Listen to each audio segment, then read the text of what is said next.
जय माता दी दोस्तों, स्वागत है आप सभी का आज के इस दर्शन यात्रा में माँ वैष्णो शक्ति देवी पीठ धाम जम्मू कटरा। आज के इस वीडियो में हम पूरा कवर करने वाले हैं अपनी जम्मू यात्रा।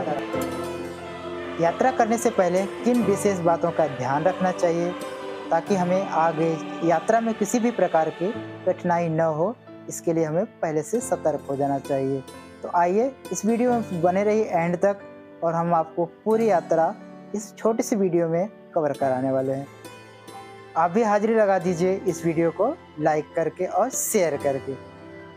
तो पिट्ठू बैग में 2 जोड़ी कपड़े और कुछ पैसे रख लीजिए और आइए हमारे साथ सीधे पहुंचे। आप वहीं मिलते हैं इस रेलवे स्टेशन नई दिल्ली पे। भक्तों के चेहरे की खुशी देखिए क्योंकि फाइनली हमारी ट्रेन आ चुकी है एसी कोच वाली। नई दिल्ली रेलवे स्टेशन से कटरा को जाने वाली बहुत सारी ट्रेनें हैं। आप अपने बजट के हिसाब से किसी भी ट्रेन का चुनाव कर सकते हैं, सबका टाइमिंग अलग अलग है। इस प्रकार से हमारी सफ़र कुछ रात में इस तरह से बीती। हमें मन ही मन बहुत उत्सुकता हो रही थी माता रानी के दर्शन की कि कब हम जम्मू कटरा पहुँचे, और हमें इंतज़ार थी जम्मू की अगले दिन की, जहां हम पठानकोट शहर के रास्ते उन जम्मू की वादियों, उस शहर, इस नज़ारों को आनंद लेते हुए हमने अपनी जर्नी कुछ इस प्रकार से भी।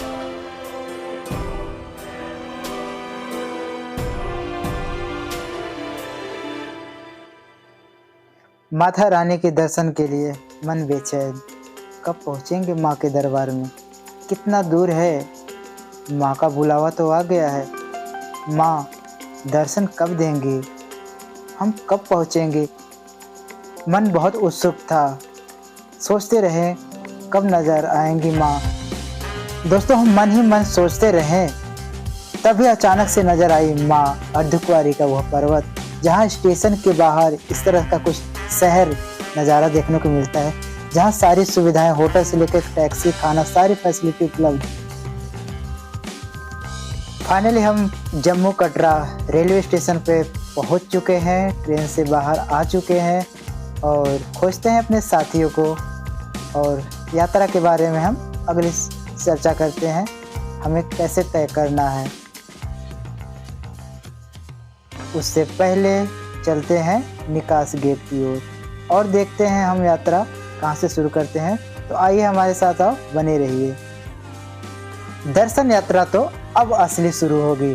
देखते हैं हम अपनी कठिनाइयों को किस प्रकार से, माता रानी हमारी दुखों को किस प्रकार से हरती हैं और हमें अपने दर्शन के लिए किस प्रकार से मार्ग दिखाती हैं। तो फाइनली हम अब चलते हैं, स्टेशन से एग्जिट करते हैं, बाहर की ओर चलते हैं। जो सारे पैसेंजर जा रहे हैं हम भी चलते हैं। दोस्तों तो हमारी यात्रा शुरू हो चुकी है, तो हम यात्रा पर्ची रेलवे स्टेशन से ही प्राप्त कर लेंगे। यदि यहाँ भीड़ भाड़ ज़्यादा रही, हमें देरी हो रही है यात्रा में, तो हम आगे भी रिसीव कर सकते हैं कटरा बस स्टैंड पर, बाढ़ गंगा पर और सांझी छत पर हम रिसीव कर सकते हैं। आईडी कार्ड वहाँ से बनवा सकते हैं। तो फिलहाल हम चलते हैं जम्मू कटरा रेलवे स्टेशन से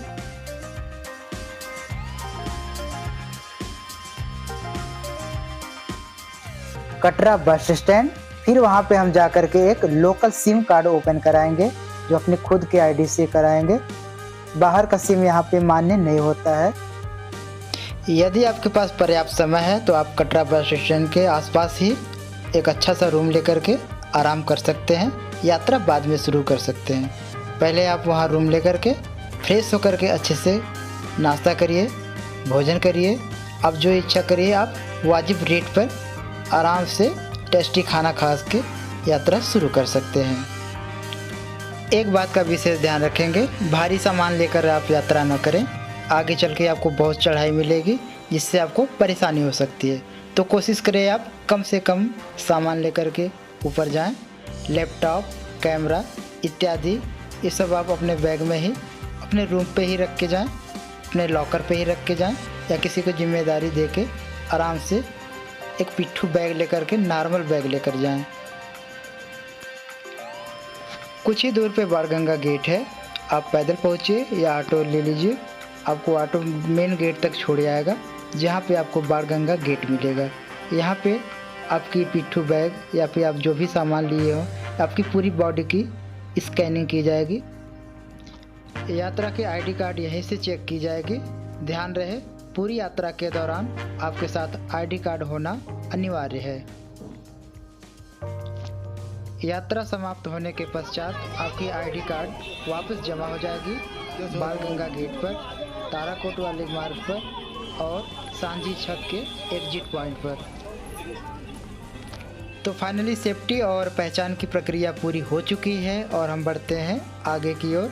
देखते हैं रास्ते में हमें और क्या क्या देखने को मिलता है। आइए बने रहिए हमारे साथ। तो आप देख पा रहे होंगे कि रास्ते में आपको बहुत सारी दुकानें मिल जाएंगी, जिसमें आपको हर एक सुविधाएं, प्रसाद, पूजा सामग्री, खाने पीने का सामान, शौचालय की व्यवस्था, मेडिकल की सुविधा, इसी पूरे रास्ते में आपको अर्धकुंवारी माता तक मिलेगी।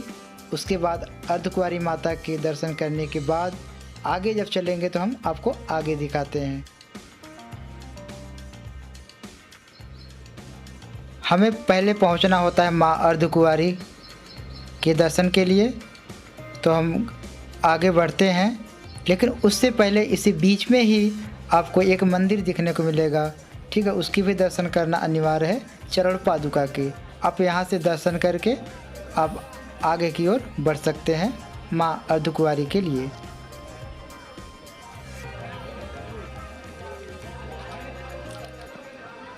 माँ बहुत दयालु है। माँ की कृपा सभी भक्तों पर बनी रहती है। किसी भी भक्त को किसी भी प्रकार का कोई समस्या नहीं आती है। वे लगातार हर एक मंदिर के दर्शन करते हुए, प्रसाद ग्रहण करते हुए अपनी यात्रा को खुशी खुशी से पूर्ण कर पाते हैं।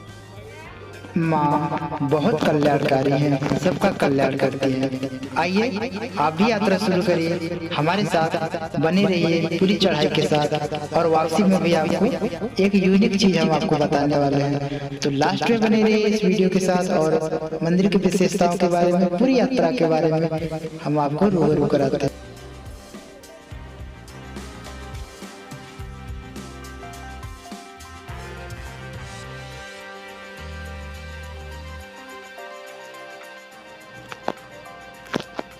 इन प्राकृतिक नज़ारों के साथ आपको आगे घोड़े, पालकी और नगाड़ों के साथ यात्रा आपकी मंगलमय और शांतिपूर्वक, खुशीपूर्वक आपकी कट जाती है। चेहरे पे मुस्कान की मुस्कान आपको पूरे रास्ते मिलेगी। हालांकि चढ़ाई है, थकान थोड़ा बहुत होगा, लेकिन माँ की असीम कृपा से आपको उतना समझ में नहीं आएगा कि हमने कितना चल के आया है, क्योंकि भक्तों की इतनी भीड़ के आगे आप अपने आप को असहज और थकान महसूस नहीं कर पाएंगे, क्योंकि आपको रेस्ट रूम बीच बीच में ही मिल जाएगा, पार्किंग की सुविधा मिल जाएगी, आपको गार्डन भी मिल जाएगा। आप थोड़ी देर आराम कर सकते हैं या चढ़ाई को कंटिन्यू कर सकते हैं। यदि आपके पास छोटे बच्चे हैं तो उनके लिए गाड़ी ले लीजिए, या आपके साथ कोई बड़े बुजुर्ग हैं तो आप पालकी भी ले सकते हैं। जैसा कि आप देख पा रहे होंगे, जिनको चलने में दिक्कत होता है, थोड़ा उनके पैरों में दिक्कत होता है, तो बच्चों के लिए आप ये गाड़ी ले सकते हैं या फिर बड़े बुजुर्गों के लिए पालकी ले सकते हैं। यह संस्था के द्वारा उचित रेट पर आपको मिलता है। जय माता दी दोस्तों, आपने वीडियो यहाँ तक देख लिया है तो वीडियो पूरा देखिएगा। हम इसी वीडियो में आपसे 2 क्वेश्चन करने वाले हैं, जो कि आपको कमेंट बॉक्स में इसका उत्तर देना होगा। तो इस वीडियो को पूरा देखिएगा और क्वेश्चन का जवाब अवश्य दें। जय माता दी। वीडियो होने में काफ़ी टाइम है, घंटे के लगभग आसपास। आजा फास्ट, समय लग सकता है। पूरी कोशिश हम सबकी रहेगी अपनी टीम के साथ, पूरी माता रानी के दरबार में समय से पहुंचकर हाजिरी लगाने का। आप भी आइए, स्वागत है।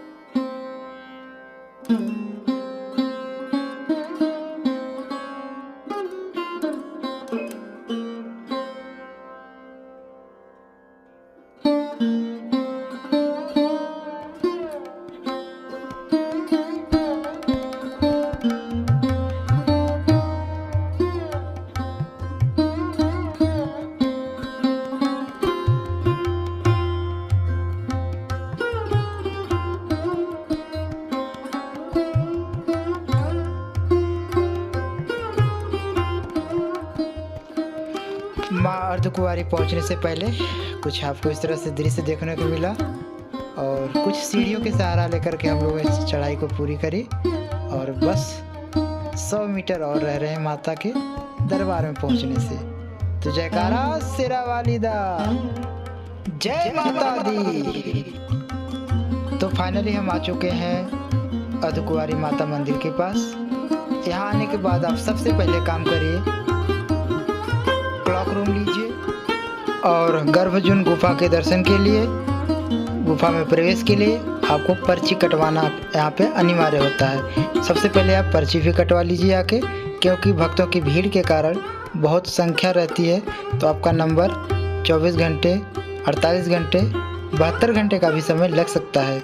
इसलिए कोशिश करेंगे पहले आप पर्ची कटवा लें।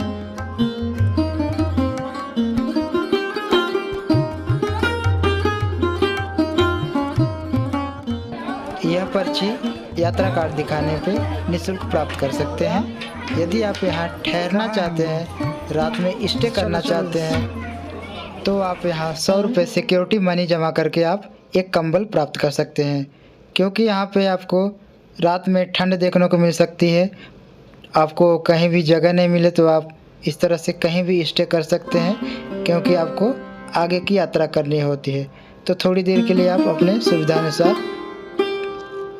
यात्रा प्लान कर सकते हैं।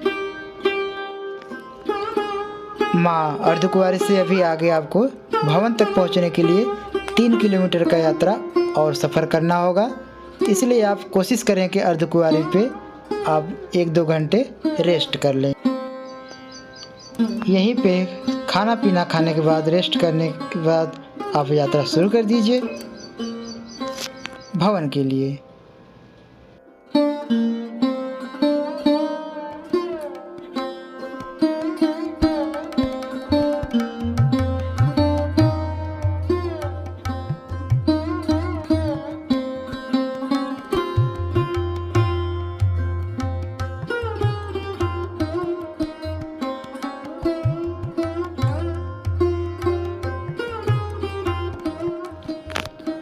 रास्ते भर आपको माता रानी की जयकारा, माँ के भजन के साथ आपकी यात्रा कुछ इस तरह से आगे को बढ़ती जाएगी और आप भवन की ओर बस कुछ ही समय में पहुँचने वाले हैं। जय माता दी।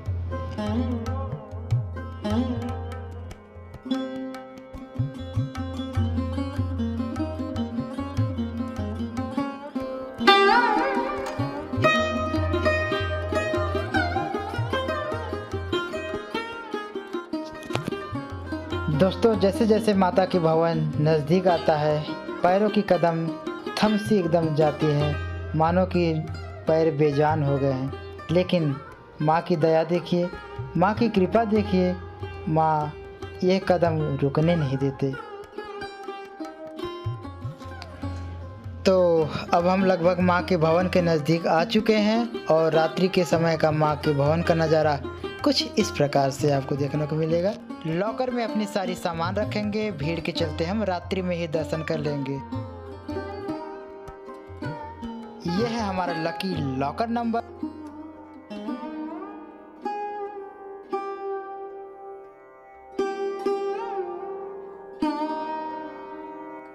क्योंकि सुबह भक्तों की भीड़ बढ़ जाती है।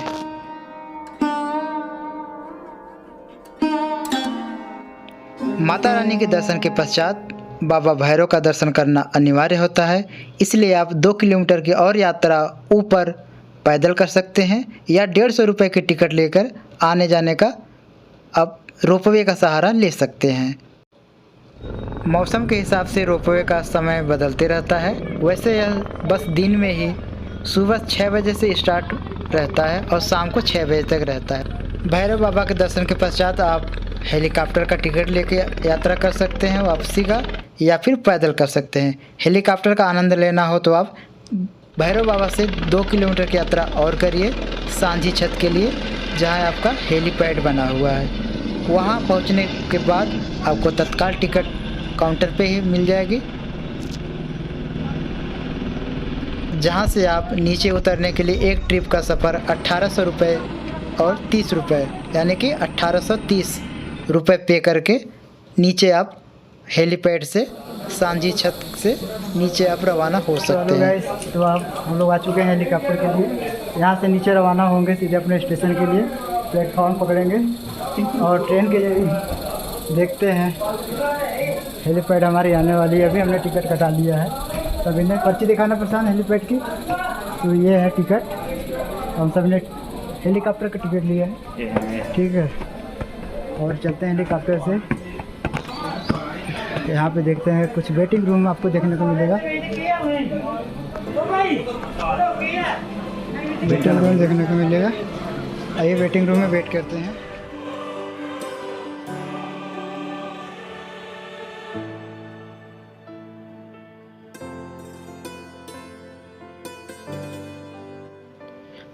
दोस्तों एक बात का ध्यान रखेंगे, हेलीपैड पे पहुंचने के बाद एंट्री कराने के बाद और जब हम स्कैनिंग अपनी बॉडी की अपनी बैग चेकिंग कराते हैं तो वहाँ पे मोबाइल फ़ोन वगैरह सब अलाउ नहीं होता है। कैमरा वीडियो करना ये सब मना होता है। तो हमने भी वीडियो कैमरा नहीं कर पाया, वहाँ पे रिकॉर्डिंग नहीं कर पाई।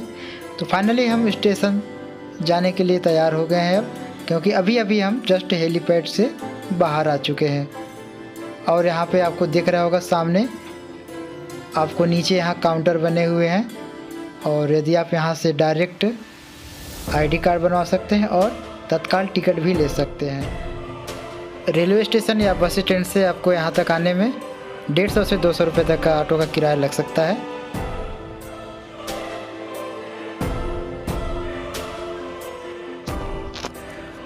यह काउंटर धरातल पर बना हुआ है। जो यह रोड सामने से आपको दिख रहा होगा, यह बस स्टैंड और रेलवे स्टेशन की ओर ले जाती है, जहाँ से आपको इसी बीच में ऑटो, बस, टैक्सी वगैरह यहीं से आपको आसानी से उपलब्ध हो जाती हैं।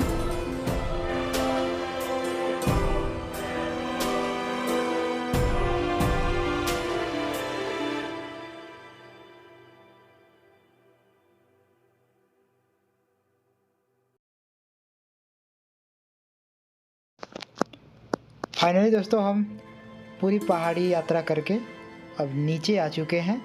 अब देखते हैं यहाँ से हम रेलवे स्टेशन पहुँचने का क्या साधन है। साधन तो बहुत सारे दिख रहा है यहाँ पे। टैक्सी है, ऑटो है और बस भी इसी रास्ते से आपको मिलेगी। तो हमें बस के लिए वेट करना पड़ेगा, लेकिन ऑटो यहाँ पे हमेशा मौजूद रहती हैं। 24 घंटे आपको यहाँ से auto, taxi, bus stand, railway station जाने के लिए उपलब्ध रहती है। तो कोशिश हमारी यही रहेगी कि अभी तो हमारे पास पर्याप्त समय है। हमारी ट्रेन नाइट में है 11 बजे। अभी हमारे दिन के लगभग 12 से 1 का सफ़र अभी हम लोग कंप्लीट कर चुके हैं। 2 बजने वाला है, तो कुछ देर हम लोग यहीं आराम करते हैं आसपास।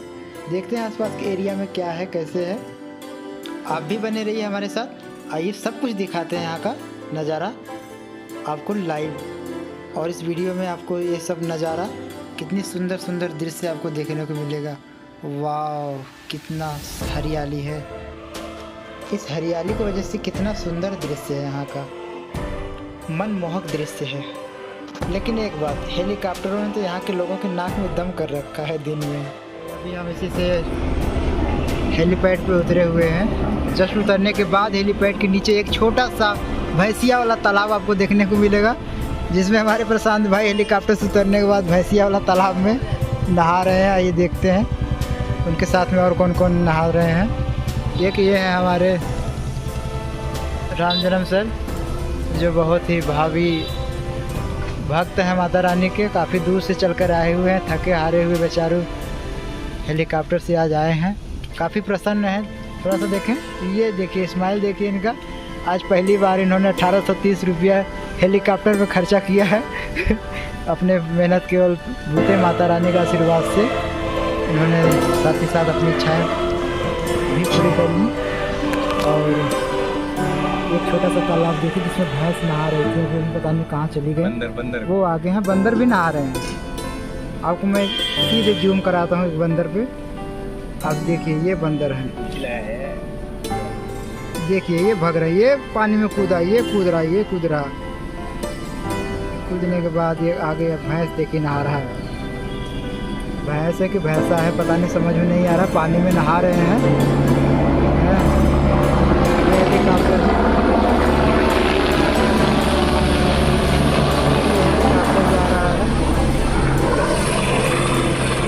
अभी अभी हम लोगों को छोड़ने के बाद यहाँ पे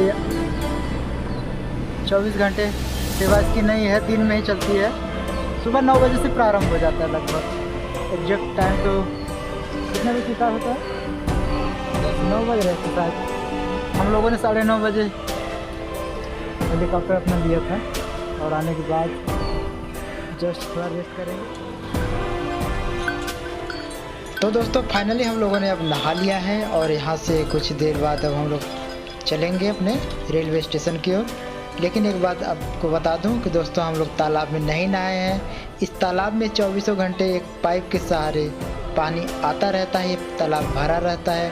यहाँ के पशु पक्षियों के लिए, बंदरों के लिए यह तालाब को कभी सूखने नहीं दिया जाता है। चलते हैं अब रेलवे स्टेशन की ओर। हमारी यात्रा समाप्त हुई। जय माता दी सभी दोस्तों को। वीडियो को पूरा देखने के लिए आप सभी का बहुत बहुत धन्यवाद। जय माता दी।